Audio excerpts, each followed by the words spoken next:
Hey, I'm Zach. And I'm Jesse. And you're watching Tesla Time News, Episode 83 on Now You Know.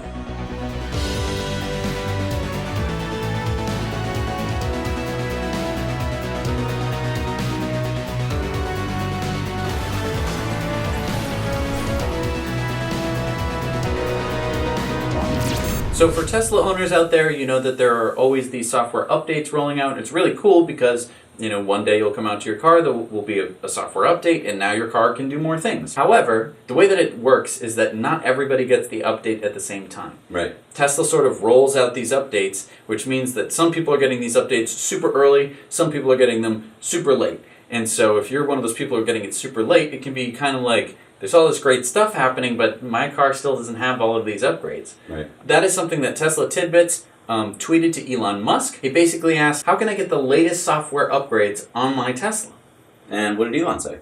Elon said, we will add a feature to allow request of latest software version. So hopefully, and I hope it's like not in the next software update, but hopefully it's going to be allow you to say, I would like the latest update, please. And then maybe they give it to you. Maybe you're just on a list or something. But that's really smart because a lot of people don't want the latest update. They want to make sure that people have ironed out the bugs first and reported back on how it works before they choose it. And this way, if you want it, you can ask for it. If you want to wait a little while, you can not ask for it. Yep. So if you live in Nevada, currently there's a statewide renewable energy goal of 20%. And by 2025, they're going to have a goal of 25%. The thing is, Nevada's largest utility has already met that renewable energy goal in the last 8 years in a row. Wow. So if you have a goal and you meet it every year, I kind of think you should set the goal higher. Yeah. So now Nevada residents will have the chance to vote for it themselves. There's going to be a ballot initiative in the ballot box this November, and you'll be able to vote on whether you would like to raise the goal to 50% renewable energy by 2030. Nevada makes over 2,500 megawatts of installed solar capacity. So, this is not like, some side project or something like that. Like, you could definitely power the entire state of Nevada on solar energy alone with battery backup. Right. Do it. Go do it. Hey, Jesse, do you remember that, the Singulato? Can I get that at Starbucks? No, it's not a frothy drink. It's the Chinese car company. Remember the one with the gull-wing doors? Here it is. Right. Yeah, this one. It's kind of out there looking.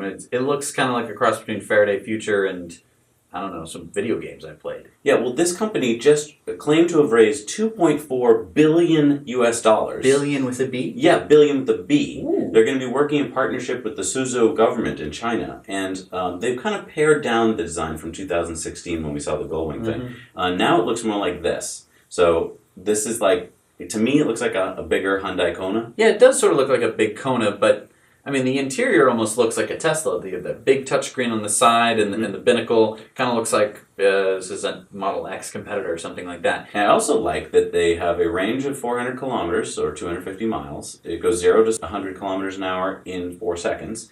And the best part to me is the starting price, at least that they've announced, is going to be $32,000 to $48,000. So really affordable for that kind of car. The only downside is they haven't even started building the factories yet, I don't think. So it's going to be at least a couple of years before we see it. Right. Probably rolling out in China. So I think that the interesting thing here is the $2.4 billion. That is a lot of money. It's nothing to shake a stick at. No. Because you can do a lot with $2.4 billion. You can build some factories with that kind of money. And you can even fly a drone over the car. Well, that could give them a break. That's their old video. That's before the $2.4 billion? Yeah, look at the difference in marketing between You're right, $2.4 billion gets you a whole lot better marketing. A lot. At this point, I think this is a sort of a concept car, but seeing as they don't make any other kind of cars, I'm looking forward to seeing when they actually bring this to market. Yeah. So, Jesse, what is this? This is Virgin Hyperloop 1. Oh, right, because there's multiple companies working on Hyperloop. Yeah, so keep in mind that, Elon Musk and SpaceX have Hyperloop, and Richard Branson and Virgin have Hyperloop 1. They bought out that whole company, and this is their new pod. What's the matter? Sorry, just really tired. I don't know why. Why are you tired? We'll get through the story, though. Don't worry. We'll muscle through it. Okay. The cool thing about this is that it's going to be able to go from Riyadh to Abu Dhabi in 48 minutes. You know how long it normally takes to get... Wait, where is Riyadh and Abu Dhabi? I'm sorry, I'm not used to... Oh, well, Brent and Bobby, cobble a map here. Oh, okay, so it's in Saudi Arabia. Right. Okay, And- so and this normally- isn't going like between anywhere that I've been before. No. Okay. But this normally would take 8.5 hours to travel between those two cities. Wow, and now it's down to 48 minutes? Yeah. Wow. And so they basically had Mohammed bin Salman, who's the royal crown prince of Saudi Arabia, come visit them. And I think they're trying to interest him in investing because he's got billions of dollars to invest in this kind of technology. Now, okay. Royal Crown Prince. What? Royal. I'm sorry. I'm not like up on this kind of thing. Oh, you don't follow the royalty of Saudi Arabia? So I watched Game of Thrones, but it's like Game of Thrones. Basically, he's the heir apparent. He's going to become the king. Heir apparent? Yeah. What is that? I mean, I watched Game of Thrones. There's no heir apparent in that show. That's like, so he's the son of the king, and they moved aside the guy who would have become maybe the king, and so it's basically he's going to become the king someday So he's of not Saudi the heir. Arabia. So he's the heir. He's the heir, but why apparent? Well, it's now been made clear that he is going to take over the throne. Okay, Yeah. so there's no like. He will take over the Game of Thrones. Yeah, and I mean, so there's this plan called Vision 2030, and basically they're trying to imagine what it's going to look like in the future, and he's got like $500 billion to spend on cool toys, and this could be one of the toys he spends on. That is amazing. So when you sell oil, you get a lot of money. The thing that I like is that it's not to get more oil, it's to work on a sustainable future. You know, I'm sorry. I'm so tired. I don't know why I'm feeling so tired. Dude, we have like a lot more show to get I know, through. but why am I feeling so tired? We are right only, I mean, we're only like 15 minutes in. now? Well, I know. Hang on, guys. But why am I feeling so tired right now? Like, what? What, are you jet lagged or something? I feel jet lag. Why do I feel jet lag? I don't know why I feel so jet lagged right now. It's because we're in Europe. No, we're in America. It's like 4 in the morning right now. No, it's 11 o'clock at night. It's not 4 in the morning. Where are you? I'm in the United States. No, Where are you? no. We're in Denmark right now, dude. Whoa! Where are we? We are here in Mons Klint in Denmark. What? So you were right about the time zone thing. I was absolutely right. That's why I was so tired. I'm not Yeah, tired anymore. right. Here we go. So Jesse, I don't know if you've heard of this, but there is a town in the United States, in Louisiana. It's Isle Jean Charles. And this is the first time I think that I've heard of that in the United States that an entire town is going to have to be relocated because of climate change. What? What do you mean relocated? What do you mean a whole town? All right, so this area used to be 22,000 acres, and now today it's about 350 acres. Oh my gosh, that is not a lot at all. Yeah, to go from the 1950s to now, basically almost being entirely underwater. Look at these houses that we're looking at right now. What do you see different about them? Some of them are built on stilts. It looks like some of them aren't. Yeah, so they've had to build up their houses just to keep up with the rising tides, and now they can't keep up any longer. So there's 45 adults, 12 children. They're all being located to the north for the price tag of $48 million. 48 million. That's almost like $1 million per adult. Yeah, so let's think about this for a second. What if we have to start doing this all up and down the coast? This is just like 50 people and it costs like $48 million. Yeah, so think about like Miami and what they're going to have to do when Miami starts getting covered with water. How many people live in Miami? Millions. So millions times a million. So a million. That's not a billion. That's Is it a trillion? Depends what country you're in. In the U.S., it's different than in England. But yeah, we're talking billions and trillions of dollars. That's just for one city. Oh. Yeah, so this is real, people. That's why we're talking about it, because global climate change is something that's affecting people today, and it's going to continue to affect people, and that's why we have to do something about it. That's why we're talking about sustainability and EVs. Absolutely. This is why we do this show, and that is why we are talking to you about it. All right? What? Hey, what? Hey, no, what? All right, so we're in southern Denmark at a Supercharger, and I thought this would be a good time to do a story on this company. Yep. This is MW Motors. It's a Czech company that is making this EV. Check this out. Dad, no, that's like a really old car. Like, that's from, like, what, like the 60s, the 50s, 70s, somewhere in there? That's what I thought. Yeah. This is a new car. This is the Luca EV. Uh-huh. This can do 0 to 60 in 9.6 seconds. So not super fast, but look how beautiful this is. That is gorgeous looking. Now, this car can do a 300-kilometer range, so that's pretty good. It has 66 horsepower motor on each of the four wheels. And get this, Jesse.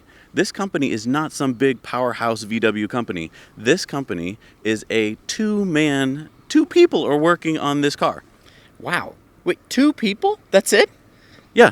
So my God. think about this. Think of all the companies that could pop up in the world making custom EV cars, because you're not going to need like huge factories to do it. Wow, that is really awesome.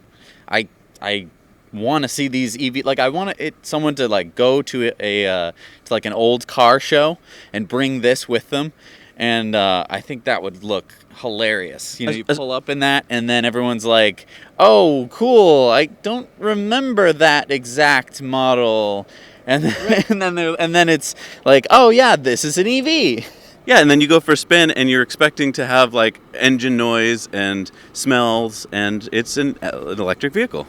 So cool, especially since you could take old cars and convert them. Absolutely. All right, well, that's really cool. Let's go on to the next story. All right, so this is a dual story, Jesse.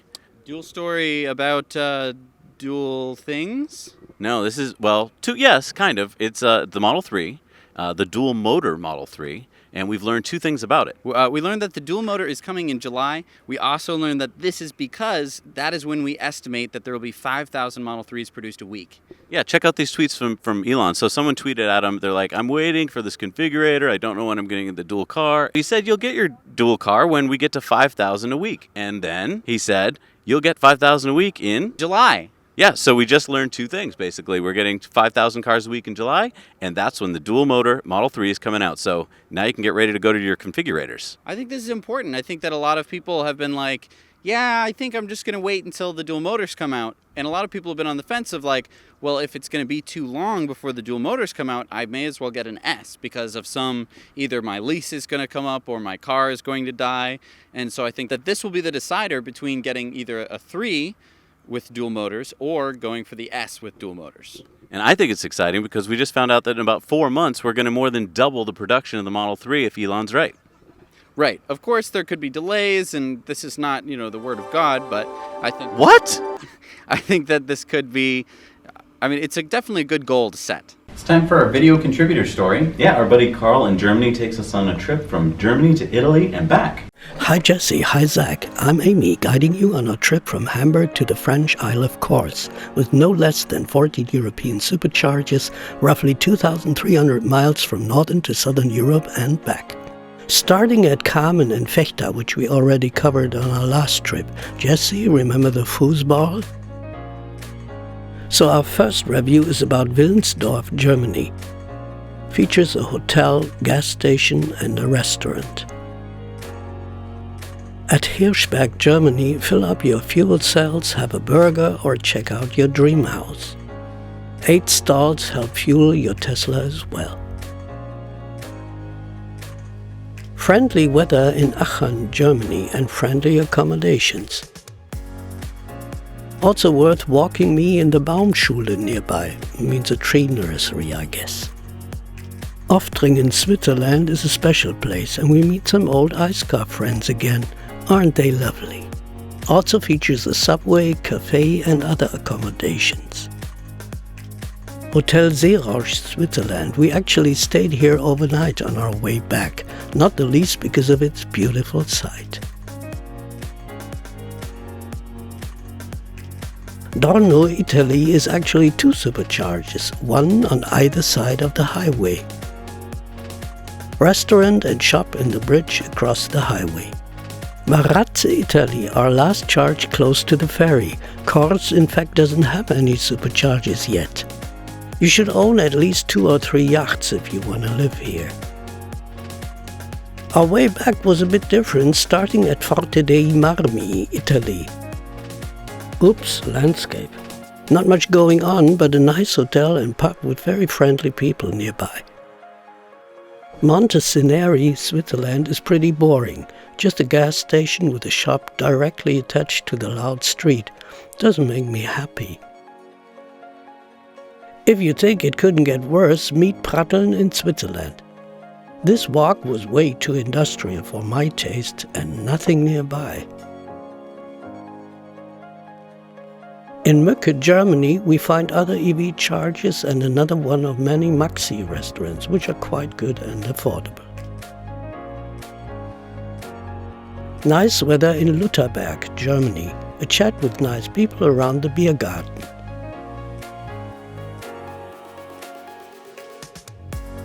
You also find the subways and other accommodations. And yet another Maxi and more EV chargers in Rügen, Germany. And another McDonald's. Our final stop is Bispingen, a strange place with a snow dome and a Hofbräuhaus pub or whatever. Rainy Hamburg weather has us back and our 3,700 kilometer journey ends here. Keep up your fantastic work. By Jesse, by Zach. Now you know. Wow, nice work, Carl. That was a lot of different superchargers, lots of filming. You packed them in there. Nice work. It's time for our Patreon shout-outs. These are our patrons who give $5 or more a month. And our first Patreon shout-out goes to Scott Isgar, Sean Gordon, Ronald Cummings, Alvin Keller, Wolfgang Meyerhofer, Dan and Katrina Wilcox, Jonathan Richard, and Richard Ricard. Thank you so much, guys, for supporting us. That's one of the reasons why we're here in Europe right now. Time now for community mail time. What do we got this week, Jess? So Jameson has some pictures of Model 3s at the San Diego Kerna Mesa Hub. Oh, wow. And look, our friend Oliver sent us this short video of a Jaguar I-Pace prototype being tested in Germany. Wow, nice work. Also, our friend Josh in Vancouver, Washington just got his S75D. Congratulations, Josh. Oh, and he used our referral code, so we're going to be visiting him in the Tesla Roadster. Nice. It's time for Elon's tweet of the week. So Riemann said, where can I buy this Tesla Kila? What's Tesla Kila? Well, remember when Tesla went bankrupt, how Elon Musk was drinking Tesla Kila? Oh, right, last week when they went bankrupt, right? Mm-hmm. Well, Elon got back to him and said, coming soon to Tesla merch. Free shots in stores every April 1st. Nice. Tesla Kila. All right, it's time for Supercharger reviews. Jess, what do we got this week? All right, so let's head over to our website and you can actually check out real Supercharger reviews. Hi Zach and Jesse, it's Bobby here from Switzerland and I'm at the Supercharger in Rügen, Bern, and I want to show you they made an upgrade from a 6 stall now to a 16 stall. That's great, that's very cool. It's not much, but it's okay. And I want to thank you for this super t-shirt you sent me. The size fits very well. Thank you very much for all you do, and bye from Switzerland. Hi everyone, this is Michael. I am in Darien, Connecticut at the southbound Supercharger. There are 4 stalls here right at a rest stop off of I-95. As you can see from that board over there, there is a Subway, McDonald's, Dunkin' Donuts, Taco Bell, convenience store, Sbarro, a whole bunch of things inside this building here. There are also 2 CHAdeMO chargers here. Although there are sometimes people blocking them. Free air here as well. Great location right off of I-95, as you can see. I give this one 8 stars. It's John here at Fleet Northbound Services in the UK, and there's a 12 stall. So some of them still to come online. There's everything here: McDonald's, Subway, Smith's, KFC, Starbucks, Waitrose. It's got to be a 9 out of 10. Hello Zach and Jesse, I'm Michael and this is the Middelfart Supercharger in Denmark. It is a 12-stall charger located conveniently right in the middle of Denmark. It has all the nice amenities. It has a hotel with a restaurant, bathrooms, McDonald's, Burger King, even a car wash. And it has the option of doing a nice walk down to the bridge and enjoy the water. But today we're here reviewing this with some very special guests. Hey, Michael. Hey. Zach, nice to see you. Good to see you. Good to see you. Thanks for dropping in. That was an excellent review, and you shot it in landscape. Yeah, you're welcome. What would you rate this supercharger? I would call this 9 out of 10 or almost possibly 10 out of 10. This is close to perfect. Yeah. Plenty of stalls, easily accessible, and all the amenities you wish for. Nice. Now you know.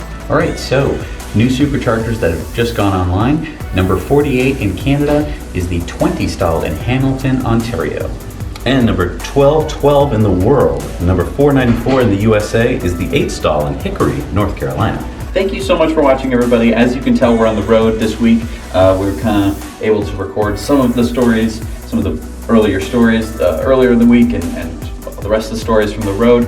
So thank you so much for bearing with us. Obviously, it is not the nice set that we're used to, but it could be a little bit more exciting because we are in Denmark right now.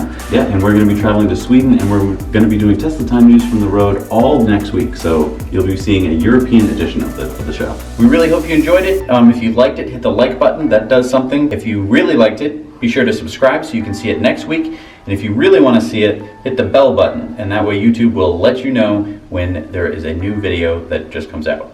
Thanks, everybody, and Now you know.